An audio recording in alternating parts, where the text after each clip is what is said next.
9 exciting races are slated for the Diamonds International Crown of Lights Boxing Day Stakes and Trophy. The big one will see a showdown between Zoom, Knight Rider, Show Me the Money, Arados, Dagger, and the favorite, Shared Adventure. Shared Adventure is coming out of the USA. The field is made up of 6. We wish there were more, because there's some very competitive horses that we expected to take entry, but apparently one of them is coming off of an injury and is not quite ready. That's Aristodemus. And Are You Talking to Me? Their connections are not in the island, and they're saving him apparently for the Coolmore. But as we mentioned, we do have Shared Adventure, and quite frankly, I think with Shared Adventure in the race, it's just him alone is going to make that race exciting, and it's going to be a competitive race. As we all know, his pet distance is the 5.5. This is a 7.8. So anything could happen. It is a horse race. It has been 14 years of sponsorship for Diamonds International, who will be putting up the $30,000 purse for the featured race. Regional Marketing Manager Simone Ward thinks of it as their contribution to the sport and the country.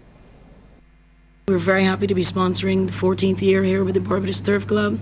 I don't think that, that we would change or in any way alter our sponsorship. We feel it's a very important initiative and a very important organization to continue to support horse racing. It's very important to Barbados from a tourism aspect, sports tourism aspect. We know a lot of tourists come and enjoy the races, and we want to continue to support that, as well as we know a lot of locals are employed by this industry, and we like to continue to support the local industry as well in that employment sector. Tonight, we continue our features on CBC staffers who played sports for Barbados. We have Carol Griffith tonight, but in hockey circles, you would remember her though as Carol Walcott.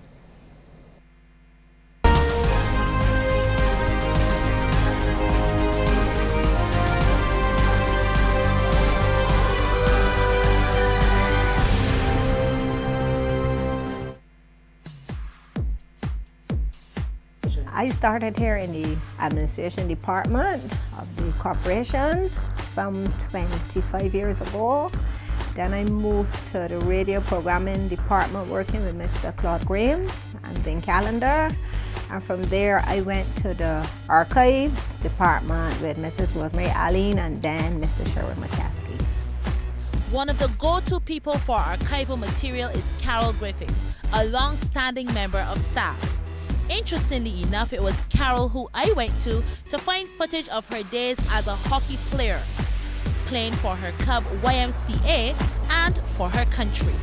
I didn't choose hockey, hockey chose me. I just started as part of the games program, and games teacher recognized I was good at it, and I continued. I played hockey, netball, I did track and field. I also played darts at some point, but I found that hockey, I was best at hockey, and I was selected to represent Barbados in 1984, and it was from there that my hockey career took off. I played for the YMCA first, as my local club, and then I moved to the Avengers Hockey Club, and I stayed there until I gave up playing hockey. On the field, she was a jack of all trades. In the national team, I played right back and forward, and in my local hockey club, I played right back. I played defense. Being a spectator these days, Carol compares the game today from when she was in control of the ball. You've seen quite a bit of improvement, but I find people hold on to the ball more because of the AstroTurf. In my time, you passed the ball more, but because the AstroTurf is such a smooth area, you tend to want to dribble a lot. I find young people, maybe there's a new style, but in my time, we pass the ball more, I think. And here's some advice for the young upcoming players. I would say to be determined, because there are more opportunities. In my time, there wasn't any scope for a scholarship, but several persons have gone on to get scholarships. Carol Griffith, 25 years of service to the Corps, and in the history books as one of our nation's national hockey players.